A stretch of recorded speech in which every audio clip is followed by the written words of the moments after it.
최근 인하대 정치외교학과 남창희 교수는 일제치하 민족 종교, 그중에서도 보총교의 세력과 자금, 그리고 독립운동 지원에 관한 논문을 발표해 학계의 주목을 받고 있다. 이건 아주 중요한 한국사, 한국 근현대사를 이해하는 데서 아주 중요한 맥락이거든요. 그러니까 이거는 상당히 의미 있는 연구. 독립운동의 중심이었고 민족헌의 중심이었던 보총교를 어떻게 대접하고 있습니까? 사이비, 친일, 그런 관점은 우리 관점이 아니라 조선 총독부의 관점입니다. 1920년대 일제치하 조선의 인구는 대략 2천만 명. 당시 미국 총영사 밀러가 미국 국무부에 보낸 보고서에는 당시 조선 인구의 3분의 1인 600만 명이 보총교를 신앙하고 있다고 적고 있다. 그렇게 강력한 교세를 보유했던 보총교는 1930년대 들어서 갑자기 해체되고 대한민국 역사에서 그 흔적이 사라지고 만다. 그 이유는 무엇이었을까? 민족혼을 교육하고 비밀 결사로 투쟁하고 성금으로 독립 자금을 댔던 민족 종교의 활약상을 통해 그간 가려져 있던 민족 종교의 진면목을 알아본다.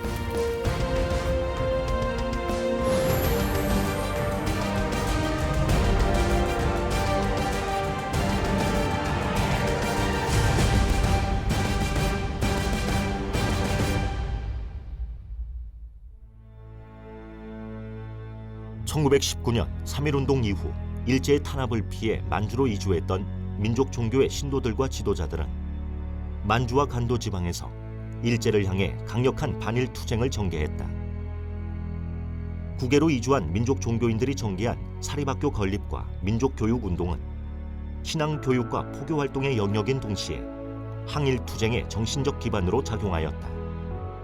일제 속박에 신음하던 국내외 조선 민중에게 민족 종교들은 정신적인 위로와 민족적 긍지를 심어주었다.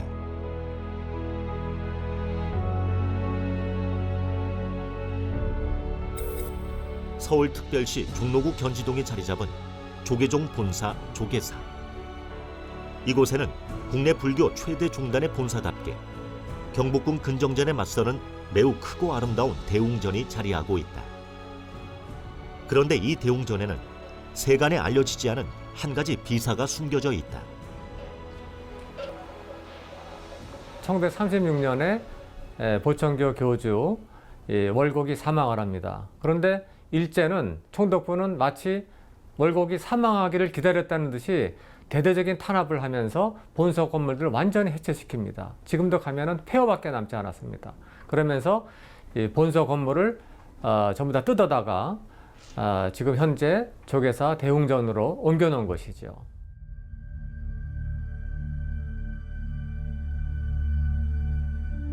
엄청난 교세 확장을 통해 일제의 패망과 새로운 국가의 탄생을 예고하며 조선 민중의 독립 의지를 집중시켰던 보총교. 또한 일제는 상해 임시정부의 독립운동 자금을 지원하는 자선단체로 보총교를 지목, 독립운동 자금을 지원했다는 이유로 보총교의 해체를 지시한다. 보총교는 결국 역사 속으로 사라지고 만다.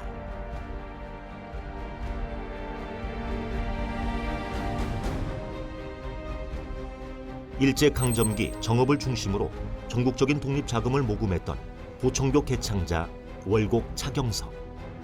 그는 한때 거대한 규모의 신도를 거느린 조선 민족 종교의 거두였다. 결국 수백만에 달하던 보총교인은 일제의 탄압을 피해 지하로 숨어들었고 일제에 의해 유사종교, 사이비 종교라는 누명을 쓴 채 대한민국 역사에서 종족을 감추게 되었다.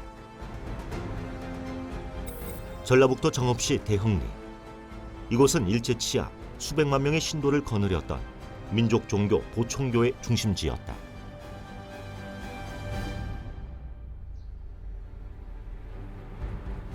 당시 이곳 정읍 대흥리에는 보총교에서 건립한 진정원과 11전이 자리하고 있었다.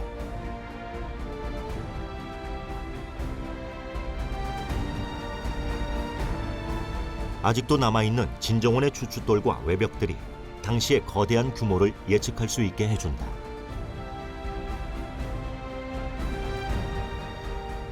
보총교에서 무엇이냐면 독립 거시기로 했다. 독립운동을 많이 했다고. 그러니까 독립운동한 바람에 이 교를 외놈들이 다 파산시켰다고. 장인어른이 직접 그냥 세고서 가서 살고 왔다는 게 서울 가서. 그래갖고 그 독립운동 그것을 걸려갖고 3년간 살다 나왔어요. 그리고 이 11전이 뭐 이 안에가 집이 꽉 들어차고 이 바닥은 전부 옥돌로 다 깔았다고. 이 내린 데를 이 빽 들어가면서 이 하여튼 한 5,000평이 넘는다 이 부분이. 말도 뭐 조선 한국 13도 사람 다 했지. 저 한영도 편도 사람 그냥 다 했지. 그 크기와 규모 면에서 경복궁의 근정전과 비견됐을 만큼 실로 보청교의 진정원과 11전의 풍모는 대단한 것이었다.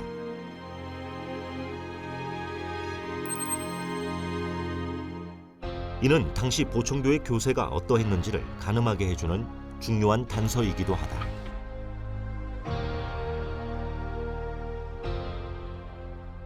당시 보청교 교세가 작게 보면 100만, 크게 보면은 600만 혹은 700만이라는 얘기가 있는데 지금 미국의 밀러 영사의 보고서에 보면은 600만까지 추정한다라는 내용이 있습니다. 그러면 엄청나게 많은 그 당시 조선 민중들이 보청교에 몰입했고 열광했다는 의미인데 그 보청교에 이렇게 인기가 많았던 이유는 월곡 차경석이 독립을 할 수 있다는 희망을 불어넣어 준 것. 그 다음에 그 당시 전라북도 지역에서 오랫동안 축적되어 온 후천 성경에 대한 비전을 명확하게 제시했다는 점에서 민중들이 보청교에 몰입하고 집중하지 않았는가라는 생각이 듭니다. 1920년대 일본과 미국의 조선 민중에 대한 각종 동향 보고에는 보청교의 교세에 관해 세심한 보고가 이루어졌다.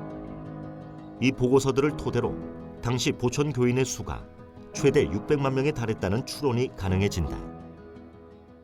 당시 그 보청교 교주 월곡 차경석은 상당히 리더십이 뛰어난 인물이었다고 합니다. 그러면서 조선의 민중들한테 조선이 반드시 독립될 수 있다라고 하는 희망을 불러일으켰습니다. 그 당시 나라를 뺏긴 백성들이었기 때문에 얼마나 그 마음이 허전했겠습니다. 그 허전한 마음을 채워주는 어떤 강력한 메시지를 월곡이 제시를 했고요. 두 번째는 월곡은 단순히 독립만 꿈꾼 것이 아니라 한국이 독립되고 나면은 지구의 문명의 중심이 돼서 후천 성경의 중심 국가가 된다고 하는 대담하고 매우 조선의 백성들이 그 몰입할 수밖에 없는 그런 새로운 문명에 대한 꿈과 비전을 제시했습니다. 거기에 아마 조선 민중들이 몰입하지 않았는가 그렇게 생각이 됩니다. 민족의식의 요체인 민족 종교가 눈에 가시였던 일제는 보청교의 화라산 같은 교세 확장에 놀라 황급히 대책을 세우는 데 몰두한다. 더군다나 보청교는 그 어떤 민족 종교보다 일본의 패망과 새로운 세상의 도래를 확신하고 있었다. 때문에 일제의 대응은 즉각적이고도 단호한 양상을 띠게 되었다. 치성미 명목으로 거둔 헌금이 독립운동 단체로 흘러들어간 사실까지 밝혀지자 탄압은 집요하고 가차없이 진행되었다. 조선일보사 안에 가면은 그 항일 독립 기사 데이터베이스라는 책자가 있습니다. 제가 거기 가서 실제로 일일이 그 일제 때 각 종단, 민족 종교들의 어떤 그 항일 독립 기사를 그 이제 빈도수를 이제 실제로 계산한 적이 있었습니다. 그랬더니 놀랍게도 가장 압도적으로 항일 기사가 많이 나온 단체가 보청교였습니다. 그리고 우리 국가기록원에서 이제 뭐 보청교라든가 뭐 차경석 혹은 뭐 이런 그 키워드를 또 훔치교라든가 이런 걸 넣어보면은 다른 어떤 종교 단체보다 압도적으로 항일 사건 기록이 많이 검색이 됩니다. 그 같은 사실은 결국은 외정 때 가장 활발하게 보이지 않게 독립운동을 했던 단체가 보청교라고 하는 사실을 경험적으로 실증적으로 보여주는 거라고 생각이 됩니다. 당시 조선일보와 동아일보에 독립운동에 관련해 언급된 민족 종교 중 보청교는 그 보도 횟수에서 단연 압도적이었다. 보청교는 실제로 신도들의 성금을 독립정리금이란 명목으로 걷고 있었다. 보청교의 독립은 단순히 식민지 이전으로의 복귀가 아닌 후천 개벽을 통한 새 세상의 도래에 방점이 찍혀 있었다. 그것은 보청교의 모금 행위에 역사적 필연성이 내포돼 있다는 것을 뜻한다.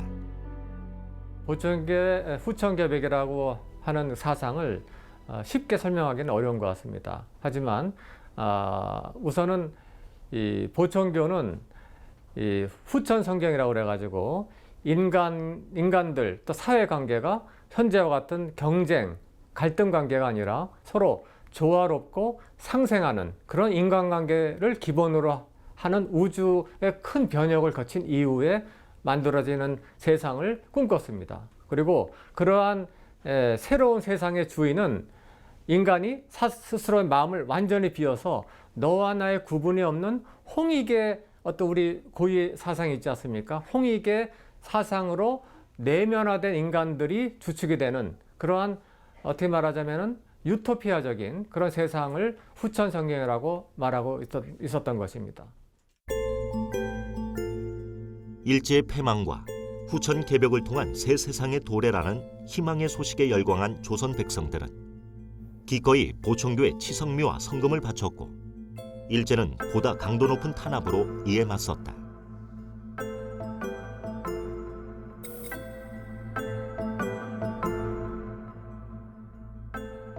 이러한 일제의 본격적인 탄압이 있기 전부터 보청교는 한반도 곳곳에서 독립운동을 활발히 전개하였다. 그 대표적인 사건이 1918년 제주에서 벌어진 법정사 항일운동이다. 1918년 무오년 제주도에서 엽총과 농기구로 무장한 사람들이 중문 주재소를 습격해 불을 지르고 주재소장과 일본 경찰들을 구타하는 사건이 발생한다. 역사는 이를 제주 법정사 항일운동이라 기록하고 있다. 법정사는 화재로 인해 지금은 터만 남아있지만 당시에는 그 규모가 꽤 컸던 것으로 알려져 있다.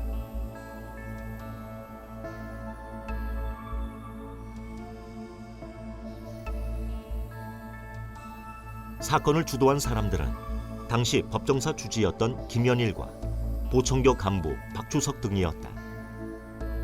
이들은 연합해 약 400여 명의 제주도 주민을 모아 봉기를 일으켰다. 이른바 불교와 보청교의 연합투쟁이었다. 봉기에 놀란 일제는 목포에 주둔하고 있던 헌병대를 급파하고 무오 법정사 항일운동은 얼마 못 가서 진압되고 만다.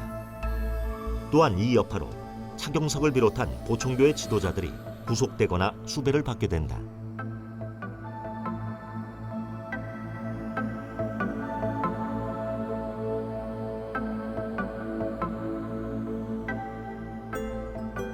제주도 법정사 항일운동을 계기로 보청교에 대한 탄압은 늘어갔다. 그러나 보청교의 화라산 같은 교세 확장과 항일 정신을 꺾지는 못했다.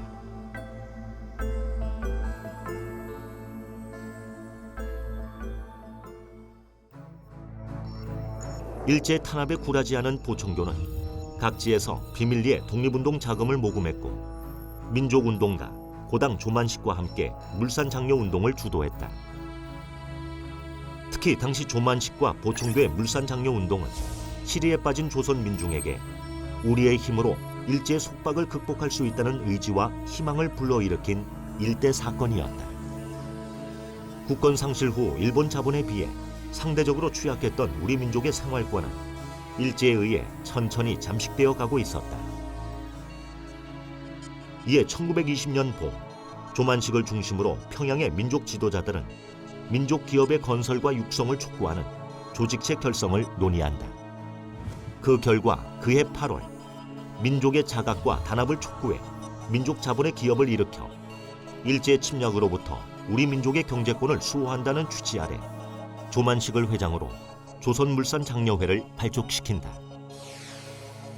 보청교는 대흥리에 일본 제품을 사용하지 않기 위해 유리공장, 직조공장, 농기구 공장 등을 지어 토산장려의 구호를 실체화시켰고 이는 물산장려운동의 촉진에 영향력을 끼치게 된다.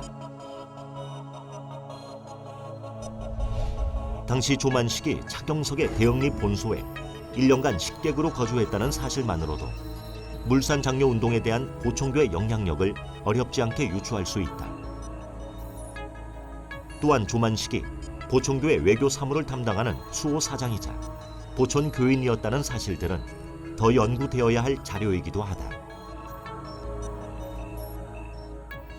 우리가 흔히 근현대사를 얘기할 때 물산장려운동은 우리 자립경제 기반을 확충함으로써 독립의 꿈을 실현하고자 했던 독립운동의 중요한 요소로서 인정되고 있지 않습니까? 그런데 물산장려운동의 이면에 실질적으로 보청교의 조직과 자금이 뒷받침이 됐다는 사실은 잘 알려지지 않았습니다. 이 보청교는 실제로 대영리에 여러 가지 경공업이라든가 이런 기계를 만드는 공장도 지을 정도로 스스로 월곡 차경석이 자립경제를 해야 독립이 가능하다고 하는 것을 실천에 옮긴 흔적들이 많이 발견됩니다. 이 밖에도 보총교의 독립운동은 다양하고 광범위한 영역에서 이루어졌는데 또 하나 대표적인 것이 독립자금 모금운동이었다. 독립자금은 그 특성상 극도의 보안 속에 전달해야 했기 때문에 증거 사료가 부족한 것이 사실이다. 이는 보총교만의 문제가 아니라 여타의 독립자금 모금운동에 참여했던 민족 종교가 안고 있는 공통의 문제이기도 했다.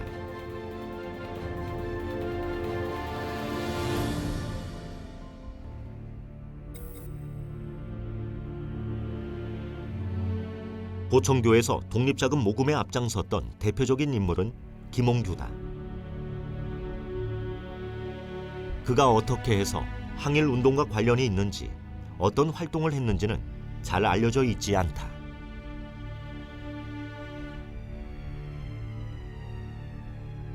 (1921년 9월 16일) 보청교의 재무 담당이었던 김홍규의 집에서 간부 회의가 열리고 있었다. 평소 보청교의 움직임을 예의주시하던 경관들이 김홍규의 집을 습격해 간부들을 체포했다.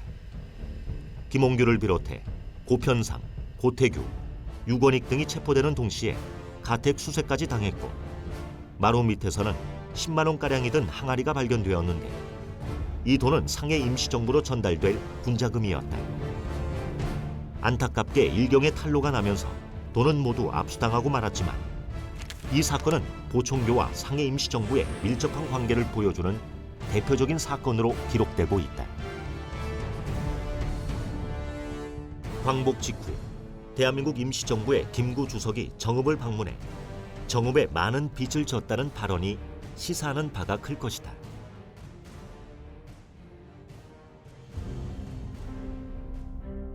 민족 종교 중 가장 활발히 무장 독립운동을 벌이고 있던 대종교 역시 그만큼 가장 많은 자금이 필요한 곳이기도 했다. 때문에 대종교의 군자금 모금 역시 국내외를 막론하고 활발히 진행되었다. 대종교인 중에서 독립자금 모금에 대한 가장 큰 이익을 담당한 사람은 민족기업인이자 독립운동가 백산 안희재다.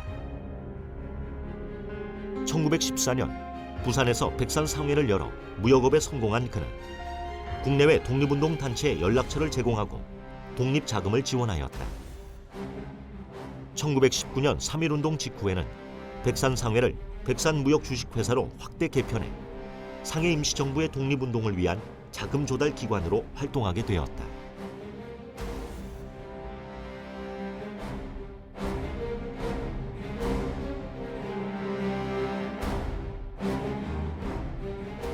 뿐만 아니라 자금난에 빠진 중앙일보를 인수해 일본 총독부를 맹렬히 비난하는 등 민족 언론인으로서도 위대한 족적을 남겼다. 백산은 1931년 만주로 건너가 대종교에 입교한다. 대종교 입교 후 백산의 가장 뚜렷한 족적은 바로 발해농장 건설이다. 1933년이에요. 발해농장이라는 그 말하자면 조선인 공동체를 만든 거죠. 그 동경성 내에다가. 그리고 거기서 5년 동안 열심히 일해서 농사짓고 열심히 일해서 조금씩 갚아나가면 자기 땅이 되는 거야. 이런 식으로 이제 자립심을 심어준 것이죠. 그래서 이제 그 발해농장은 이렇게 중국 동경성에 있었던 우리 민족 공동체라고 볼 수 있는 것이고 또 무엇보다 자립적 공동체라고 볼 수 있죠. 또 하나 이제 발해농장에서 빼놓을 수 없는 게 안희재 선생이 농장을 통해서 먹고 사는 문제가 해결된다면 그 다음에 주목한 것은 역시 교육이죠. 그래서 이제 학교를 설립을 합니다. 그러니까 역시 우리 민족은 어딜 가든지 그 교육에 대한 중요성을 너무너무 강조하는 민족이다 보니까 어느 지역에 가든지 학교에 대한 문제가 꼭 거론이 돼요. 그래서 발해농장 내에도 학교를 설립한 거예요. 그래서 거기서 이제 한국어 교육도 하고 그리고 한국 역사, 민족 정신 이런 교육을 거기서 가르쳤다. 그러니까 발해농장이라는 것은 말 그대로 그 중국 내에 있었던 우리 농민들의 공동체라고 생각하시면 되죠. 그런 의미로서 이제 백산 안희재 선생이 설립했던 것이 바로 발해농장이라고 할 수 있습니다. 1933년 백산은 민족의 자랑스러운 역사를 간직한 발해의 옛 수도 동경성에 발해농장을 세워 교포들의 생활 안정과 청소년 교육에 힘썼다.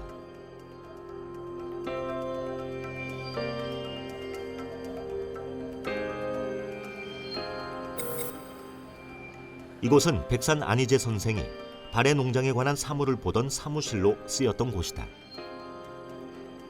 기둥과 처마만 남아있는데 그것조차 개인 집에 딸린 형국이라 불세출의 독립운동가의 자그마한 흔적은 언제 어떻게 사라질지 모르는 처지에 놓여있다. 이곳에서 멀지 않은 곳에 발해농장이 있다. 백산은 중국인 지주들에게 착취당하고 있던 한국인 소장농 300여 호를 유치해 토지를 분배해주고 5년 분할 상환을 조건으로 자장농이 될 수 있도록 도와주었다. 또한 농장 안에 발해학교를 설립하고 농민들과 그 자녀들에게 민족 교육을 실시해 독립사상을 고취시켰다. 더불어 만주지방의 독립군 자금은 안희재를 거치지 않은 것이 없다고 전해질 정도로 독립자금 후원에 몰두하였다.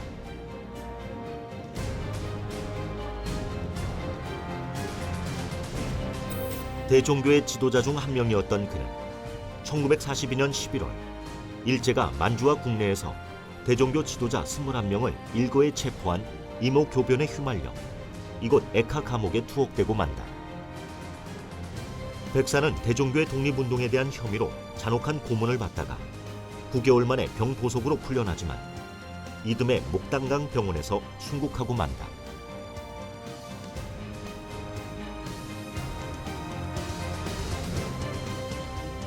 그는 현재 대종교의 이모 시편으로 봉안되어 세세토록 길어지고 있다. 백산 안희재 선생은 백산 무역상사라는 걸 만들어서 자금을 해외로다가 그 독립운동 자금을 빼돌리는 그런 역할을 하셨고, 그리고 이제 이분이 본격적인 활동, 독립운동 활동하신 것은 대종교에 입교하십니다. 1931년에 대종교에 입교하셔갖고 대종교인으로서 이제 그 독립운동을 참여해요. 그래서 이제 그 발해 농장 같은 것도 이제 그 당시 만들었고, 그리고 이분이 그 이후에 결국은 이제 1942년 소위 이묘고변이라고 대종교 수뇌부들이 몽땅 체포되는 사건이 발생합니다. 그때 이제 21분인가가 체포가 됐는데 10분이 돌아가셔요. 옥사를 하십니다. 그러니까 혹독한 고문 그때 옥사하시는데 그 중에 한 분이 바로 안희재 선생님이십니다. 그래서 1942년에 순국을 하셨어요. 그래서 그분의 시신을 후손들이 이제 고향인 경남 의령에다 갖다 묻어놨죠. 백산 선생은 정말 우리 민족운동 또 독립운동사에서는 빼놓을 수 없는 그런 훌륭한 분이시다라는 걸 우리가 사실 그동안 좀 간과하고 있죠. 하여간 백산 안희재 선생은 이렇게 혁혁한 공을 세우신 분이라고 볼 수 있습니다. 대종교와 함께 독립운동 전반을 이끌었던 천도교는 1919년 3.1운동을 전면에서 이끌며 독립운동의 선봉장 역할을 자임했다.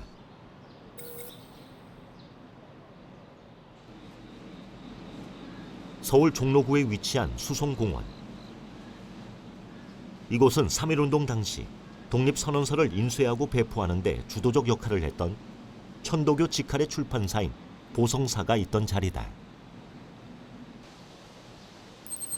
이 공원 한켠에 보성사의 사장이자 천도교와 민족 독립운동의 사상가인 무감 이종일의 동상이 있다.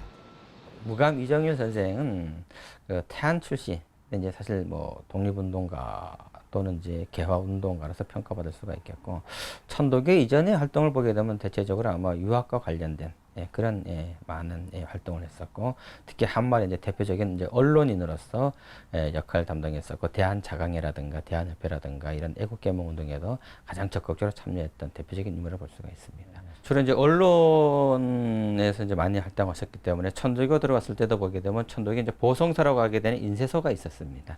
그 인쇄소 사장을 맡으면서 여러 가지 이제 천도교의 월보도 만들어내고, 그리고 이제 독립선언을 찍는 데 가장 결정적인 기여했던 인물이고, 그런 점에서 본다면 3.1 운동이 성공하는데 가장 크게 또 기여하지 않았나, 이렇게 이제 평가해 볼 수 있는 분이 또 이종일 선생이라고 이제 볼 수가 있죠.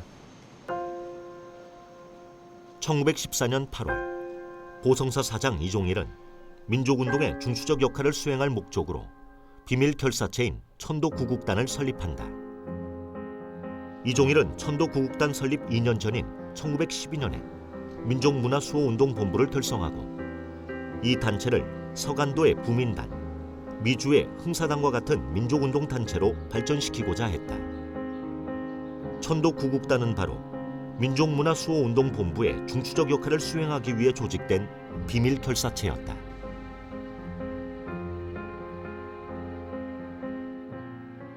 이 민족문화수호운동을 통해 가지고 나름대로 이제 독립운동을 이제 전개해 나가려고 했었는데, 이게 이제 1914년에 그 세계 1차 세계대전이 일어나게 되니까는 이게 뭔가 국제적인 변화가 많이 가져갈 거라고 이제 판단을 했던 거죠. 그러면서 천도교 내에 천도구국단을 갖다가 이제 만들고 있습니다.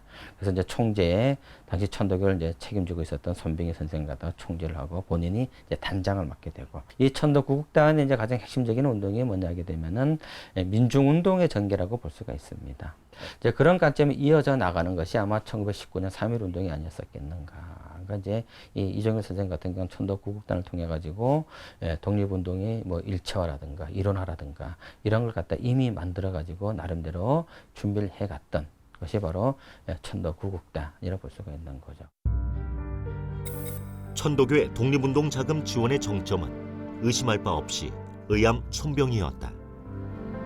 손병희는 3.1 운동을 위한 자금 모집에 결정적인 역할을 했을 뿐만 아니라 이종일과 더불어 9개의 독립운동 단체를 적극 후원했다.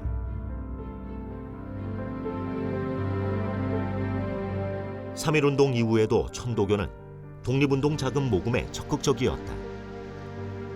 천도교단은 3.1 운동 직후 일제로부터 모든 자금이 동결되었음에도 천도교 4대 교주 박인호의 주도하에 특별 성미라는 명목으로 헌금을 걷어 총 30만 원을 모금하였다.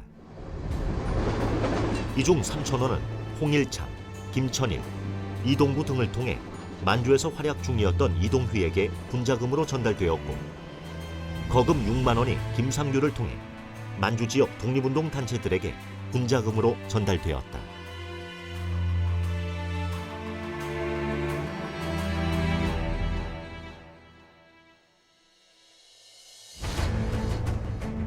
이렇게 모금한 각 민족 종교의 독립운동 자금은 상해 임시정부와 만주 지역 독립운동 단체의 활동 자금으로 지원되었다.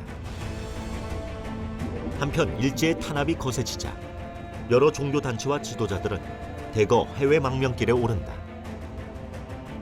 이들은 독립운동 기지 구축과 인재 양성을 목적으로 이주민 사회의 학교 설립과 민족주의 교육을 적극 추진한다.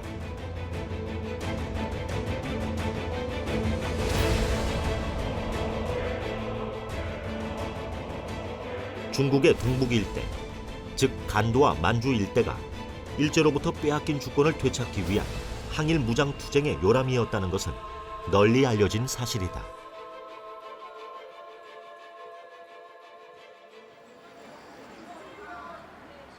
하지만 항일 무장 투쟁에 대한 고찰에 비해 정작 무장 투쟁의 정신적 기반으로 작용했던 민족 교육 운동에 대해서는 연구가 부진한 것도 사실이다.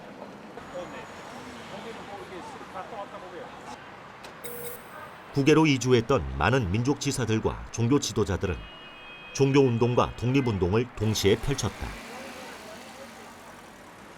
그들은 신앙의 자유 속에서 단결은 종교로, 실력은 교육으로라는 구호 아래 포교와 국권 회복 운동을 병행하고자 노력했다.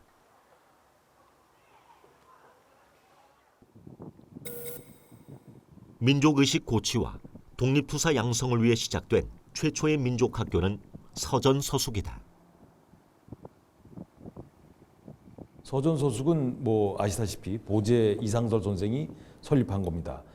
만주 지역에 설립된 최초의 근대적 교육기관으로서 특별히 그 커리큘럼 내용이 뭐 국사라든가 또는 뭐 국어라든가 산수라든가 이런 것도 가르쳤지만 거기서 빼놓을 수 없는 과목 하나가 이제 민족정신 교육이었습니다.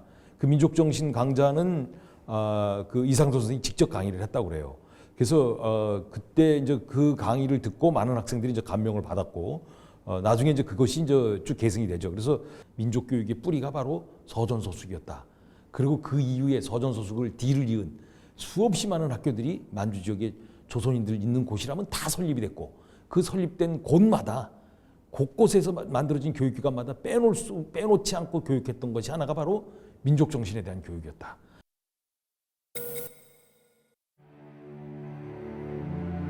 서전서숙은 1906년 간도 용정에 망명한 독립운동가 이상설이 여준, 정순만, 이동영 등의 애국지사들과 함께 교육으로 민족 독립 정신을 배양하고 종교로 단결을 도모한다는 목표 아래 용정촌에 창설한 연변 지역 최초의 민족학교다.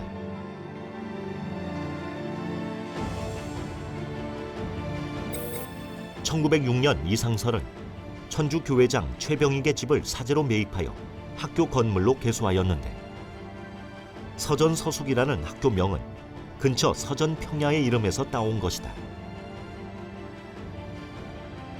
서전서숙은 1907년 이상설이 헤이그 특사로 파견되면서 개교 1년 만인 1908년 폐교되고 만다. 그러나 북간도 최초의 민족교육기관 서전서숙의 교육 방침은 이후 북간도 지역의 수많은 민족교육기관의 설립과 항일 독립운동 조직에 지대한 영향을 끼치게 된다.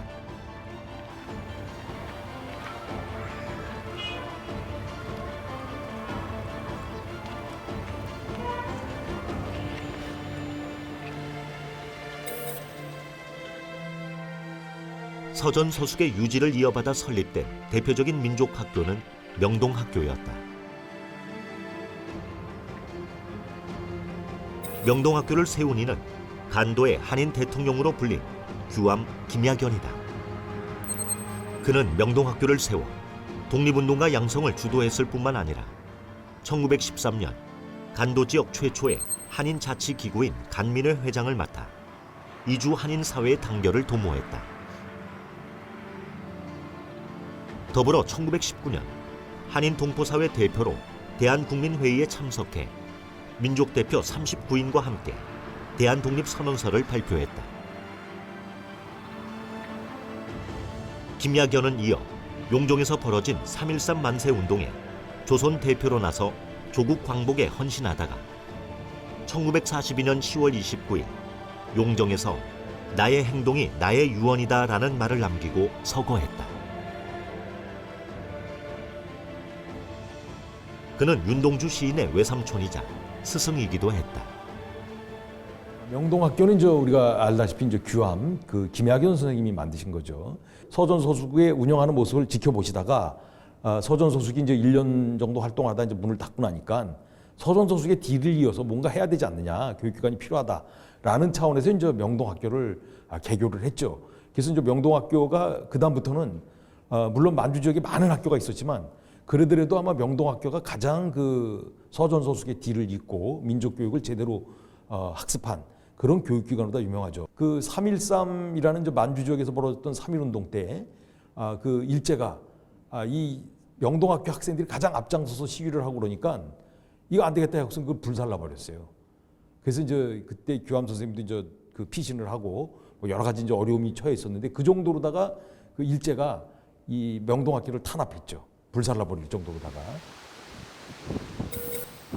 3.1운동 이후 정점을 향해 치닫던 민족 종교의 독립운동은 대사건에 휘말리면서 최대 고비를 맞이한다. 일명 간도 참변이라 불리는 사건으로 1920년 일제는 베일의 채곤지라는 죄명하에 북간도의 조선인을 대량 학살하고 민족 학교들을 불살라 버린 것이다.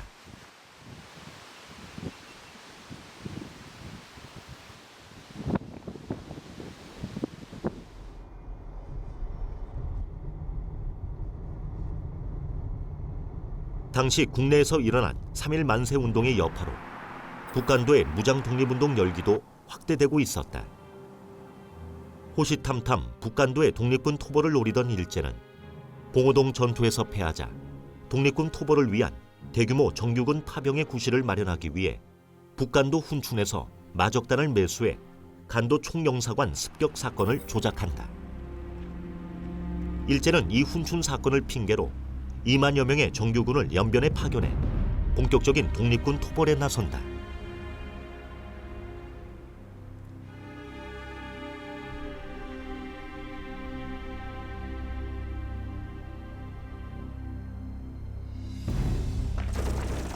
이때 서일과 김좌진 그리고 홍범도가 이끄는 북로군정수와 연합부대는 청산리에서 2만여 명의 일본 정규군에 맞서 6일간의 전투 끝에 무장 독립운동 사상 최고의 전과인 청산리 전투를 승리로 이끈다.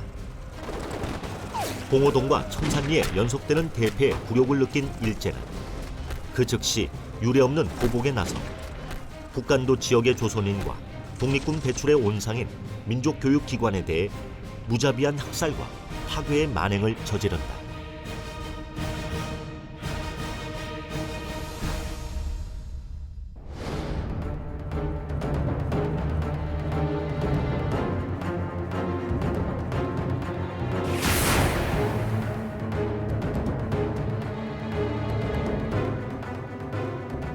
(1920년) 간도 전 지역에서 3개월에 걸친 조선인 대학살이 자행됐으며 이 기간 살해된 조선인들의 숫자는 대략 3만여 명에 이르렀다. 30여 개가 넘는 조선인 민족학교들이 불타 없어졌고 일체 신문 없이 선생과 학생이 학살당했다. 이것이 바로 우리 독립운동사의 비극 중 하나인 간도 참변이다. 그러나 일제의 이러한 강압적인 탄압에도 불구하고 우리 민족의 무장 투쟁과 민족 교육에 대한 열망은 꺾이지 않았다. 더욱더 민족 교육의 중요성을 절감하게 되었고 기존의 조선인 교육을 한 차원 높은 단계로 끌어올리기 위해 노력했다. 그 결과 용정 일대의 은진, 동흥, 대성과 같은 역사의 길이 남을 민족 교육의 요람들을 설립하기에 이른다. 이 시기 대표적인 학교로는 천도교에서 설립한 동흥중학교와 대성유교에서 설립한 대성중학교를 꼽을 수 있다.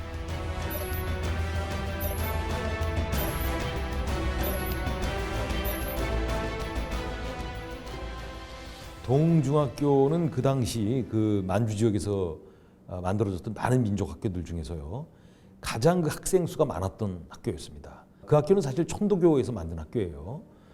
천도교에서 그 최익룡이라는 분 중심으로 해서 만들어진 학교가 이제 동흥중학교인데, 근데 이제 이 학교가 워낙 유명해갖고 심지어 서울에서까지도 동흥중학교보다 유학을 갈 정도로다가 동흥중학교가 유명한 학교였어요.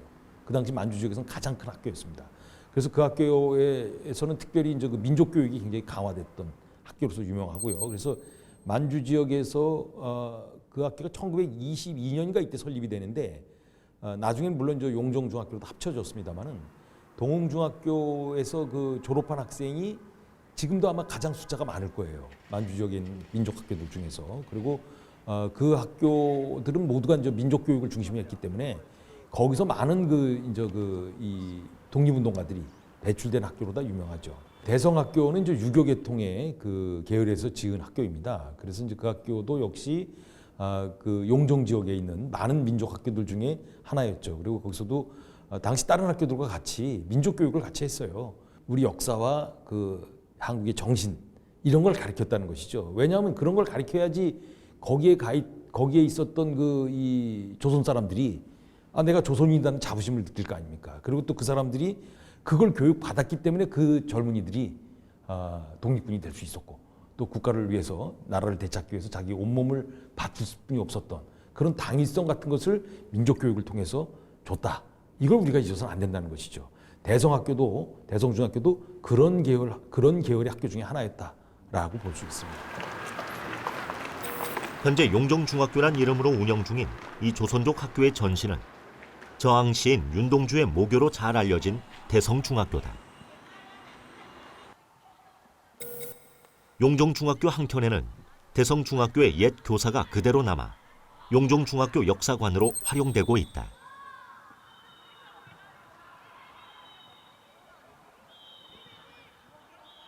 대성중학교는 1920년에 설립된 학교입니다. 그래서 그 설립 주체는 대성유교의 이런 공교회계통의 분들이 이 교육에 가지고 지금 설명하는데, 그게 무슨 건가 하면 1920년에 청산리 전투 이후에 민족주의 계열의 세력들이 이 지역에서 빠져가지고 연해주로 넘어갑니다. 그러면 이 지역에 지금 종교 계통의 세력이 그 공백을 메우면서 교육을 통한 우리 한인 사회 접근입니다.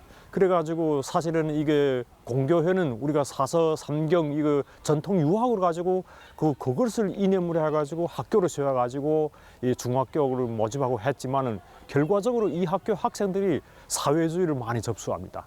그래가지고 1920년에는 사회주의 사조가 그 앞장섰던 데이 바로 대성중학교고, 그것이 또 20년대, 30년대 우리 이 만주 지역의 항일 운동이 운동가를 양성하는데 그 중심이 바로 대성중학교가 있습니다. 예, 그런 곳입니다.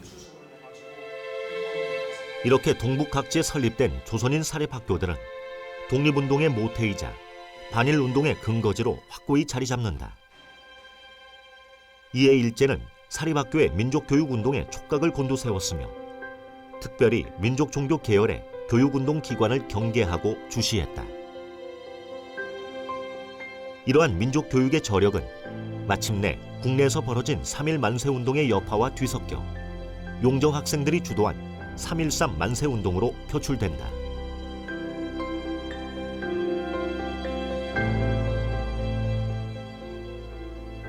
(3.13) 만세운동은요, 만주 용정 지역에서 전개됐던 그 만세 시위 운동을 말하는 것이죠.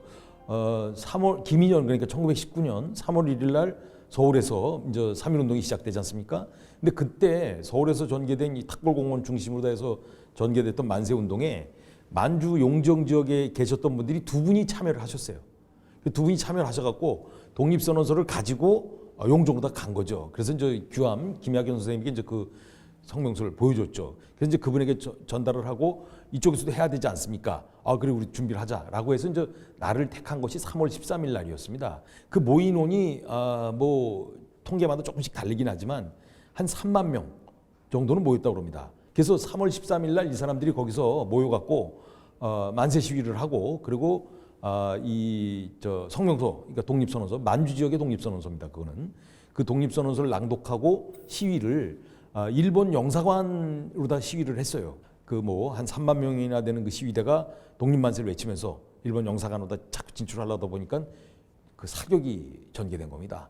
그 자리에서 그 이 그러니까 이 서점벌에 모여서 거기까지 진출했던 조선 사람들 13명이 즉사를 해요.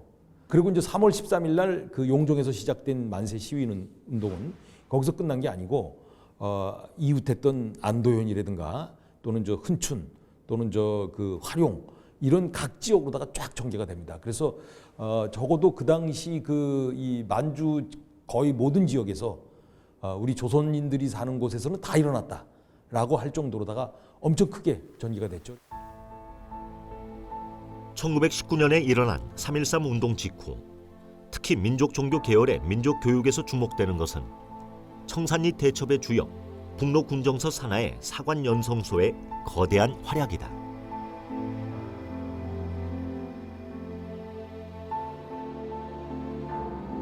대종교 사종사 백포 서의를 총재로 하는 북로군정서는 군사령부 산하에 사관연성소를 설립하였는데, 연성소장에는 김좌진, 학도대장에는 박두희, 교관에는 이장령, 이범석, 김교식, 김홍국, 최상훈 등을 두고 학생은 약 400여 명에 이르렀다.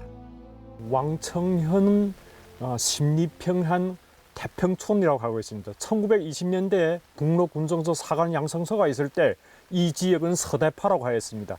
지금 제 뒤로 보는 저 산 속에 연병장이 있었고 그 앞에 막사 이렇게 해가지고 이 지역에서 사관 양성소가 약 298명이 우리 독립군 투사가 여기서 양성돼가지고 청산리 전투를 하는데 주역이 되었던 그런 지역입니다. 1920년 9월 9일 사관연성소 1기생 298명이 졸업했다. 이들 사관연성소의 졸업생들이 중심이 되어 북로 군정서 산하에 교성대라는 별동 부대가 편성되는데 나중소를 대장으로 하는 교성대는 청산리 대첩의 주력 부대로 우리 독립운동사의 거룩한 한 페이지를 장식한다.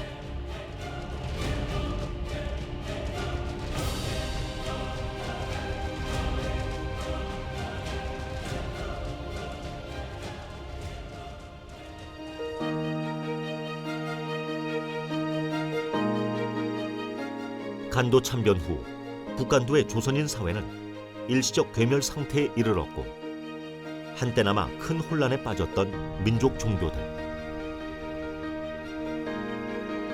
그러나 대종교, 천도교 등을 비롯한 각 민족 종교 단체의 교육 열기는 결코 식지 않았다.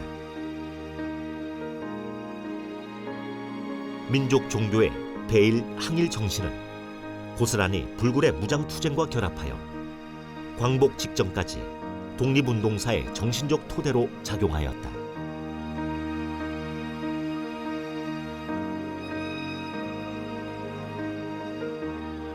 과거를 잊은 민족에게는 미래가 존재하지 않는다. 우리의 무관심 속에서 사그라지고 있는 민족혼이 어느 날 아무런 흔적도 없이 사라질지 모른다는 사실을 우리는 꼭 기억해야 한다. 역사의 상처를 더 확대 해석하고 본보기로 삼을 때 통한의 역사를 되밟지 않는다는 것이 역사가 주는 뼈아픈 교훈이다. 3.1운동과 상해 임시정부 수립운동, 교육운동과 비밀결사, 치성금을 통한 독립자금운동 등을 펼치며 끊임없는 항일 독립운동에 매진했던 민족 종교. 대한민국 독립운동사에서 가장 뛰어난 역량을 보였지만 역사의 뒤안길에 가려져 있던 민족 종교인들. 그들의 희생을 올바르게 인식하고 역사의 진실을 파헤치는 것은 비단 오늘날의 독립운동 연구자들만의 책무가 아니라 우국지사들의 피와 헌신으로 현재를 살고 있는 우리의 책무이기도 할 것이다. 이제는 우리 그분들이 우리나라의 독립을 위해서 헌신했던 그 노력과 땀에 대한 정당한 평가를 이제부터는 해야 될 것 같고, 그분들이 만약에 없었다면은 우리 독립운동 누가 했겠어요? 국가를 위해서, 나라를 되찾기 위해서 자기 온몸을 바칠 수뿐이 없었던 그런 당위성 같은 것을, 이걸 우리가 잊어서는 안 된다는 것이죠.